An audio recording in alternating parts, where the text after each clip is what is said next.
अखिलेश यादव के साथ आएंगे समाजवादी पार्टी के बागी विधायक। अंतरात्मा की आवाज सुनना पड़ गया भारी। न मंत्री पद मिला न सम्मान मिला, क्या फिर साइकिल की सवारी करेंगे समाजवादी पार्टी के वो बागी विधायक? इस खबर से हम पर्दा हटाएंगे और बताएंगे इसके पीछे की सच्चाई। क्या वास्तव में समाजवादी पार्टी से दगा करने वाले वो विधायक वापस समाजवादी पार्टी में आएंगे? दोस्तों, इस खबर की शुरुआत होती है एक अखबार की कटिंग से, जिसमें एक हेडलाइन लिखी है जिसमें लिखा है कि जिस रास्ते से गए उसी रास्ते से वापस आ सकते हैं सपा के बागी विधायक। और खबर में लिखा है कि सपा ने अपनी बागी विधायकों की वापसी का फार्मूला तय कर लिया है। जिस रास्ते से पार्टी से बाहर गए थे उसी रास्ते से अंदर आ सकते हैं। यानी पिछले राज्यसभा चुनाव में भाजपा के पक्ष में उन्होंने क्रॉस वोटिंग की थी और इस साल में होने वाले राज्यसभा के चुनाव में समाजवादी पार्टी को वोट देकर पुनः प्रवेश कर सकते हैं। ये बड़ी खबर बनकर छपी हुई है। वहीं आपको बता दें कि इसके आगे लिखा है कि सपा के कई बागी विधायक अपेक्षित महत्व न मिलने से असहज है। उनमें से 2 विधायक समाजवादी पार्टी के नेतृत्व के संपर्क में भी आए हैं। राजनीतिक सूत्र बताते हैं कि सपा अध्यक्ष अखिलेश यादव ने इनको लेकर स्थिति स्पष्ट कर दी है। यूपी में फरवरी 2024 में राज्यसभा के चुनाव हुए थे और इनमें भाजपा के 8 और समाजवादी पार्टी के 2 प्रत्याशी जीते थे। इसमें समाजवादी पार्टी के 7 विधायकों मनोज पांडे, राकेश प्रताप सिंह, अभय सिंह, राकेश पांडे, पूजा पाल, विनोद चतुर्वेदी और आशुतोष मौर्य ने भाजपा प्रत्याशी के पक्ष में मतदान किया था। वहीं गायत्री प्रजापति की पत्नी महाराजी प्रजापति ने किसी के पक्ष में मतदान ही नहीं किया था। तो सपा के इन बागी विधायकों की वोटिंग के बाद भाजपा के 8वें प्रत्याशी संजय सेठ जीत गए थे, जबकि सपा के तीसरे प्रत्याशी और पूर्व मुख्य सचिव आलोक रंजन चुनाव हार गए थे। और उसके बाद समाजवादी पार्टी ने अपने 4 विधायकों मनोज पांडे, अभय सिंह और राकेश प्रताप सिंह और पूजा पाल को पार्टी से निष्कासित कर दिया था। तो ऐसे में खबर आई है कि कई विधायकों को लग रहा है कि सत्ताधारी दल के नजदीक जाने के एवज में उन्हें वो सम्मान नहीं मिला जिसके वो हकदार थे। यानी न मंत्री पद मिला न सम्मान मिला। ऐसे में वो संशय में है कि वापस क्या समाजवादी पार्टी में फिर से जाया जा सकता है। तो इस तरह की ढेरों खबरें सोशल मीडिया पर लगातार चल रही हैं। वहीं पर समाजवादी पार्टी मीडिया सेल ने भी इस पर प्रतिक्रिया देते हुए कहा है, ये जितने भी सम्मान और मंत्री पद के ठेके इत्यादि के चक्कर में भाजपा में गए थे तो इन्हें भाजपा ने ठेके और कुछ पैसे तो मिले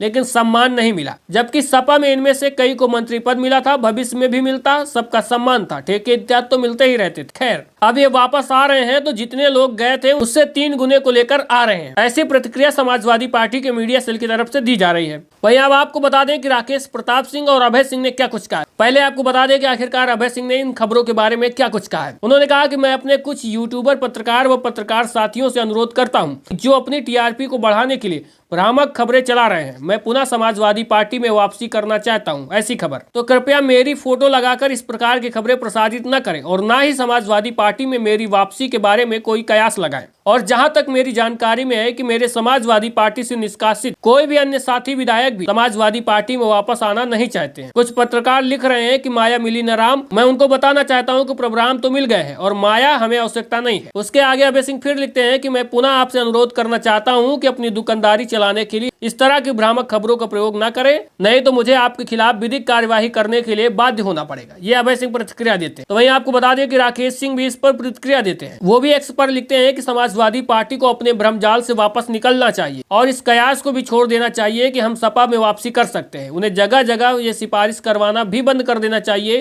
कि मैं सपा में वापस आ जाऊं। आगे लिखते हैं कि राकेश प्रताप सिंह का तन मन और रोम रोम प्रभु श्री राम भक्ति में और उनकी आस्था में बसा। ना तो राकेश को और ना ही गौरीगंज की जनता को कतई स्वीकार है। कि आगे लिखते हैं कि आजकल सपा के कुछ पेड यूट्यूबर्स जो अपनी अपनी टीआरपी और सपा के भक्ति में जो अफवाह फैला रहे हैं, मैं या मेरे साथ के सपा को त्याग चुके साथी माननीय विधायकगण, तो उनसे मेरा अनुरोध है कि अपनी टीआरपी बढ़ानी है तो हमारी छवि को धूमिल करने का कुत्सित प्रयास बंद कर दें, अन्यथा हमें आप पर विधिक कार्यवाही हेतु बाध्य होना पड़ेगा। इसके अलावा जो अन्य भी विधायक थे जिन्होंने समाजवादी पार्टी को छोड़ दिया था, बागी विधायकों में से सिर्फ इन दोनों लोगों की प्रतिक्रियाएं भी हमारे सामने आ पाई है। और इनके अलावा जो और भी विधायक थे जिन्होंने समाजवादी पार्टी को छोड़ा था, उनकी प्रतिक्रिया अभी तक नहीं आ पाई है। कौन समाजवादी पार्टी में वापस आ रहा है या नहीं आ रहा है? वैसे मेरा मानना है कि जो एक बार गद्दारी कर सकता है तो उसको दोबारा भी अगर आप लाएंगे तो कोई भरोसा नहीं है कि वो दोबारा आपके साथ ईमानदारी से रहेगा। वो दोबारा भी गद्दारी कर सकता है। ऐसे में अगर समाजवादी पार्टी के मन में हो कि दोबारा इनको ले आया जाए तो वो ये भ्रम को निकाल देना चाहिए। अगर ऐसे में ये खबरें फर्जी चल रही है तो ऐसे में जो भी अखबार इस तरह की खबरें छाप रहे हैं उन पर भी ध्यान देना चाहिए। वैसे आपको क्या लगता है, क्या वास्तव में समाजवादी पार्टी को